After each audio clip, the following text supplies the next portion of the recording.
תמיד היה ילד מופנם, ביישן. היה לו קשיים קצת להתחבר עם חברים. המחלה שלו פרצה בגיל 16. היא מוגדרת סכיזופרניה. גיל 16 הוא הפסיק ללכת לבית ספר, הוא היה מסתגר. המצב הלך והחריף מיום ליום. בחיפה לא היה בית חולים לנוער. ואז מתוך חוסר ברירה, היינו צריכים להוציא אותו ולאשפז אותו בבית חולים טירת הכרמל. טירת הכרמל הוא היה עם מבוגרים, ולא הייתה מסגרת הכי מתאימה. כשסיים את טירת הכרמל, אנחנו, אחרי 3 שנים שהיה בטירת הכרמל, אז העברנו אותו לסמט. סמט קיבל טיפול מצוין, היה 3 שנים שם. תמיד חיפשנו מסגרת שאריה יהיה קצת יותר רחוק מהבית, כי בבית הוא לא מתפקד הכי טוב, ומחוץ לבית הוא הרבה יותר עצמאי. אז הייתה אנוש עפולה, ההוסטל היה בתחילת דרכו, בדיוק גמרו לשפץ את המבנים, ואז אריה היה בין הראשונים להיכנס לשם. עדיין המחלה לא נרגעה, ובאמת בטיפול המסור של אנוש עפולה, עם כל המטפלים, עם בית או אם זה המנהלת או אם זה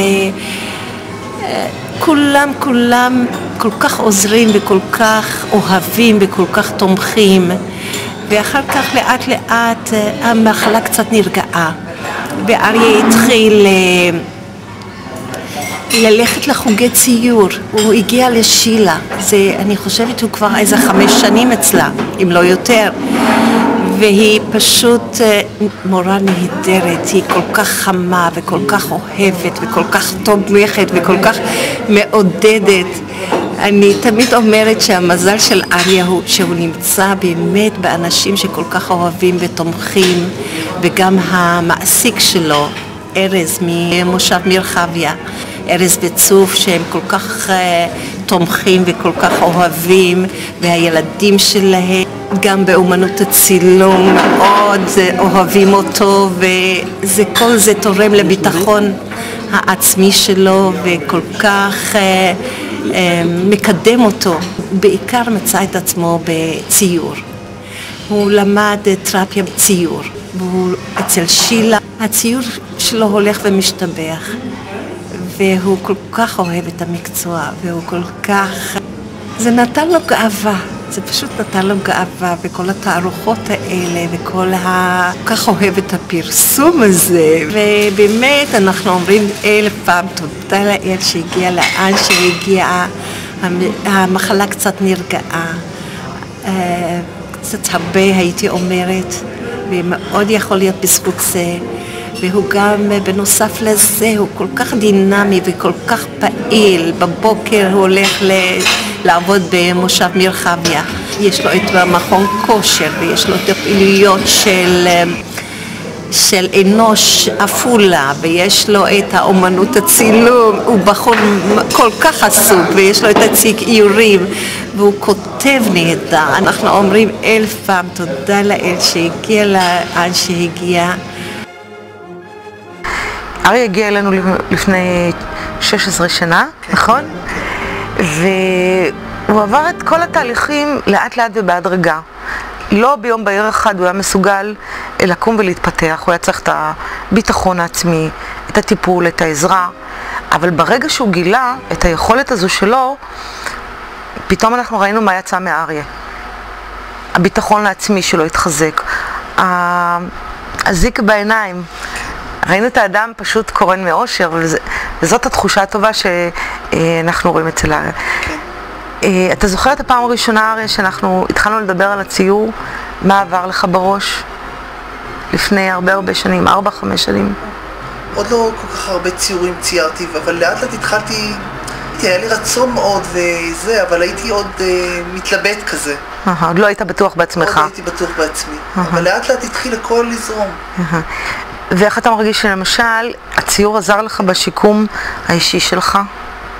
מאוד מאוד, מאוד מאוד. זה נתן לי המון כוחות והמון דחיפה קדימה, ביטחון עצמי, וזה פרץ לי דרך קדימה, דרך כמו עולם האגדות, עולם קסום כזה.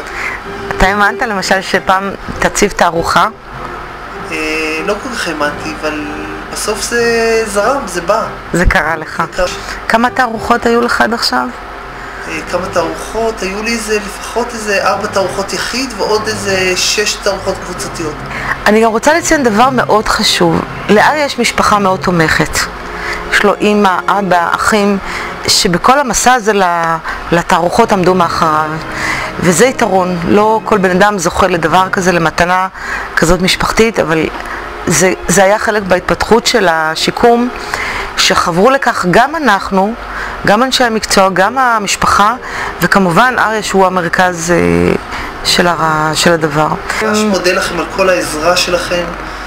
היה לכם סבלנות טיפה ועוד טיפה ועוד טיפה ועוד טיפה, והיום זה פורץ, היום זה יוצא בצורה מדהימה. אבל גם אתה הבאת לנו תהילה, הבאת לנו כבוד. גרמת למשתקמים להרגיש שאתה מודלינג, שהם רוצים לחכות אותך. אנשים כבר מסתכלים עליך ואומרים, וואו, גם אני רוצה להתקדם כמו אריה. וזה נורא חשוב, זאת התרומה הייחודית שלך לדיור המוגן שלה. אני זוכרת שאריה התחיל לצייר לפני שהוא בא לחוג בבית אשכול, אבל מאז שהוא הגיע, קראו לו דברים שהפכו את הציור למשהו שהוא ממלא כל מיני חורים בנפש. הוא נותן לו הרגשה שהוא עושה משהו חשוב. בשבילו לצייר זה פשוט לקחת מכחול, לטבול אותו בצבע, ומה שיוצא זה כמעט לא חשוב. וזה באמת משהו שמתחבר לאומנים שאנחנו מכירים מהעבר. בתערוכות שאני שמחתי לעשות לאריה, תערוכות יחיד, רואים איזה אמירה של אדם שממלא את החיים שלו עם צבע, עם כתם, עם קו, ובעיקר עם איזה אמירה שהנה אני גם יכול. למרות שאולי יש דברים שאני לא מצליח בהם, פה אני מצליח. וזה מאוד חשוב להרגיש, לכל אחד, מיוחד לאריה. שלום, הסרט שראיתם עכשיו הוקרן בשנת 2006 בערוץ טלוויזיה קהילתית. מאז מאוד רציתי לדעת איך הסרט השפיע על החיים של אריה רני, מה ההישגים שלו.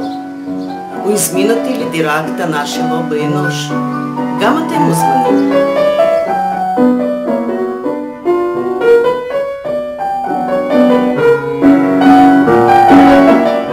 שאלתי את אריה כמה שאלות על ההישגים באמנות, על ההרצאה שהוא נתן באוניברסיטת בר אילן, על המוזיקה שהוא אוהב.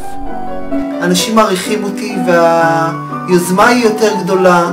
התקבלתי לאיגוד הצעירים והפסלים ברמת גן גבעתיים, הוצאתי קטלוג עכשיו שמופיע בהרבה מוזיאונים בעולם, ונתן לי דחיפה קדימה בתחום האומנות, ויש ביוגרפיה באנגלית וצרפתית, ואני גם עכשיו הולך להציג בתל אביב, באזור תל אביב, כל מיני תערוכות יחיד,